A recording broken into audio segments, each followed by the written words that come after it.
നിങ്ങളുടെ favourite shows ഇനി ഒരിക്കലും മിസ്സാവില്ല. ഇപ്പോൾ C5 കാണും നിങ്ങളുടെ ഫേവറേറ്റ് ഷോ തികച്ചും സൗജന്യമായി. നീ എങ്ങനെ അറിഞ്ഞു? വിശാലാണോ അത് നിന്നോട് പറഞ്ഞത്? അല്ല, വിശാൽ സാർ ഒന്നും അറിഞ്ഞിട്ടില്ല. പിന്നെ പിന്നെ നീ ഇതെങ്ങനെ അറിഞ്ഞു? ഉദയനൂരമ്മയാണോ ഇത് മനസ്സിൽ തെളിയിച്ചത്? അല്ല. പിന്നെ ആര് ആര് നിന്നോടത് പറഞ്ഞത്? ആ കാട്ടിൽ വെച്ചാണ് എന്നെ കൊലപ്പെടുത്തിയെന്ന്. ഞാനും വിശാൽ സാറും കൂടി ആ കാട്ടിൽ ചെന്നപ്പോ വിശാൽ സാറിനൊരു ഫോൺ കോള് വന്നു. എന്തോ ഫോണിലൂടെയുള്ളൊരു മീറ്റിങ്ങിന് വേണ്ടിയുള്ള കോളായിരുന്നു.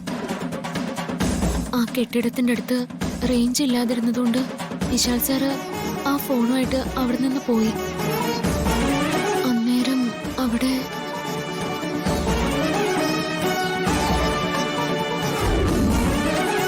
പാർവതി, ഒരു നിമിത്തം പോലെയാ നീ ഇവിടെ എത്തിച്ചേർന്നത്. നിന്നെ ഇവിടെ എത്തിച്ചതാണെന്ന് വേണമെങ്കിൽ പറയാം. പാർവതി, നീ എനിക്കൊപ്പം വരൂ. അല്ല, ഞാനൊരു കാര്യം നിനക്ക് കാണിച്ചു തരാം. വരൂ പാർവതി, വാ. ജയ,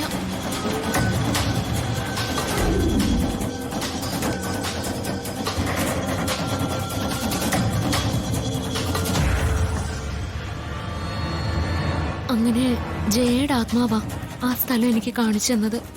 പക്ഷേ അമ്മയെ കൊലപ്പെടുത്തിയത് ആരാണെന്ന് അവരും എന്നോട് പറഞ്ഞില്ല. നീ അതിപ്പോൾ അറിയണ്ട. അറിയേണ്ട നേരമായിട്ടില്ല. നേരമാകുമ്പോ ആ സത്യങ്ങളൊക്കെ നിന്റെ മുന്നിൽ തെളിയും. പിന്നീടേ വേറൊരു അത്ഭുതം കൂടി അവിടെ വെച്ച് നടന്നു. അതെന്താ? അമ്മയുടെ കൊലുസിന്റെ ഒരെണ്ണം എനിക്ക് അവിടെ നിന്ന് കിട്ടി. അതെങ്ങനെ?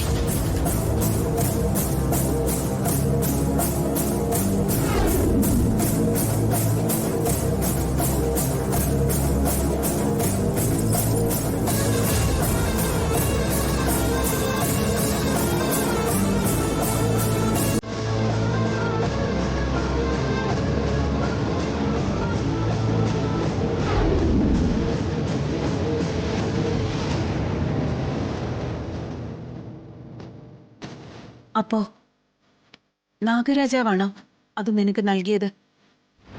അതെ. പക്ഷേ അന്നേരം അത് അമ്മയുടെ കൊലുസാണെന്ന് എനിക്കറിയില്ലായിരുന്നു. പിന്നെ അതാരാണ് നിന്നോട് പറഞ്ഞത്? അത് നിനക്ക് കിട്ടിയിരിക്കുന്നത് ഒരു വലിയ തെളിവാ. നാഗരാജാവ് ഒരു വലിയ വഴിയാ നിനക്ക് മുന്നിൽ തെളിച്ചിരിക്കുന്നത്. ഈ കൊലുസ് ഇതാരുടേതാണെന്ന് മോൾക്കറിയോ? ഇത് മോളുടെ അമ്മായിയമ്മ ഗായത്രി ദേവിയുടെ കൊലുസാ.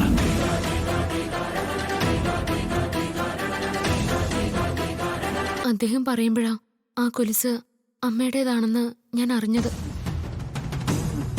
അതിൽ കോർത്തിരിക്കുന്ന ചാവി അമ്മ സൂക്ഷിച്ചിരുന്ന പെട്ടിയുടേതാണെന്നും ഞാൻ അറിഞ്ഞത്. ശരിയാണ്, അതെന്റെ കൊലുസ് തന്നെയാണ്. ആ മാജിക് ബോക്സിന്റെ ചാവി ഞാൻ ആ കൊലുസിൽ കോർത്ത് സൂക്ഷിച്ചിരിക്കുകയായിരുന്നു. ആ പെട്ടിക്കുള്ളിൽ എന്താ അമ്മ? ചാവി നിങ്ങളുടെ കയ്യിൽ കിട്ടിയില്ലേ?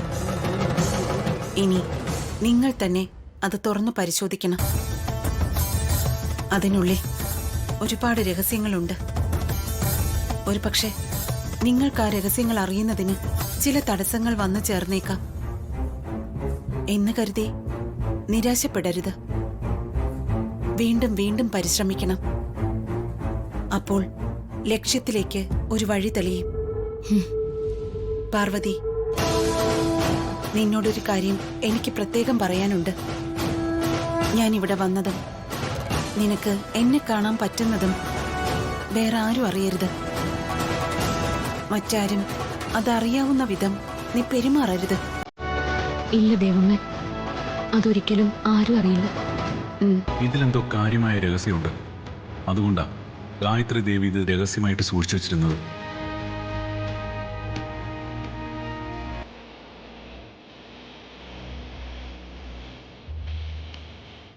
അമ്മേ, ഇനി കയ്യിരിക്കുന്ന ആ താക്കോലുകൊണ്ട് ആ പെട്ടി ഒന്ന് തുറന്നു നോക്കണം.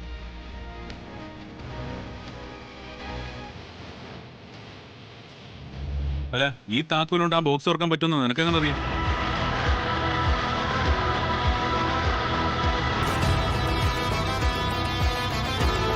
അതെനിക്കറിയാം.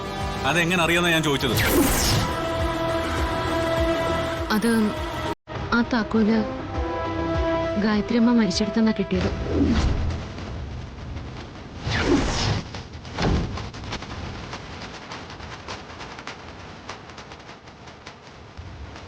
അമ്മയുടെ കയ്യിലിരിക്കുന്ന കൊലുസ് ആരുടേതാണെന്ന് അമ്മ ചോദിച്ചില്ലേ?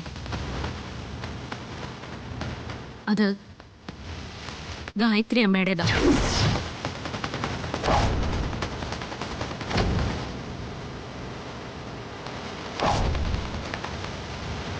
അപ്പോ ഈ സാധനത്തുമ്പി സൂക്ഷിച്ചു വെച്ചിരുന്നത് ഇതായിരുന്നല്ലേ? അല്ല, ഇത് ഗായത്രി അമ്മയുടെ കൊലുസാണെന്ന് നീ ഇങ്ങനെ കൃത്യമായിട്ട് പറയുന്നേ? ആ,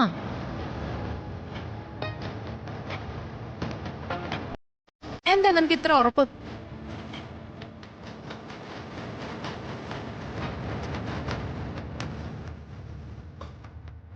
ഉറപ്പുണ്ട്.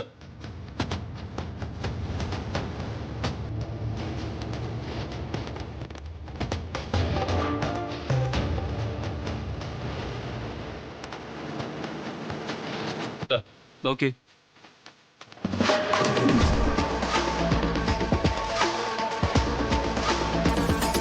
ഇന്നത്തോടെ എല്ലാം കഴിഞ്ഞു.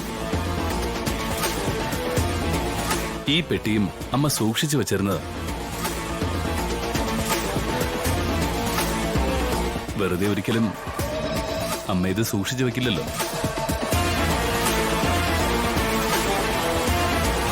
ഈ പെട്ടിക്കുള്ളിൽ എന്തോ രഹസ്യമുണ്ട്. അതെന്തായാലും ഉറപ്പാ.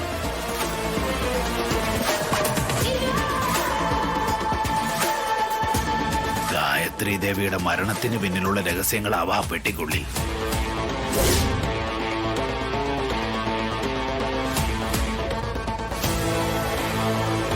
അല്ല, ഇതിനുള്ളില് ഗായത്രി ചേച്ചിയുടെ മരണത്തിന് പിന്നിലുള്ള രഹസ്യങ്ങളാണെന്ന് ഇയാൾക്ക് എങ്ങനെ അറിയാം?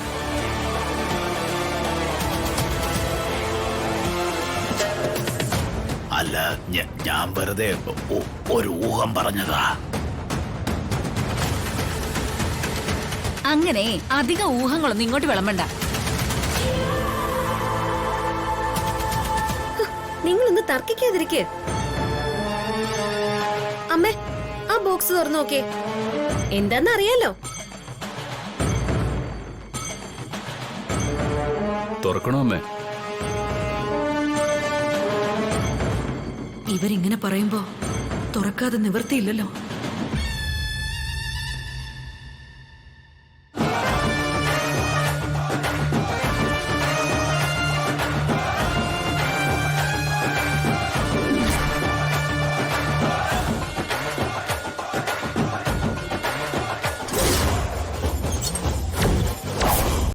ഡൗൺലോഡ് ചെയ്യൂ C5 ആപ്പ്. കാണൂ എല്ലാ എപ്പിസോഡുകളും സൗജന്യമായി.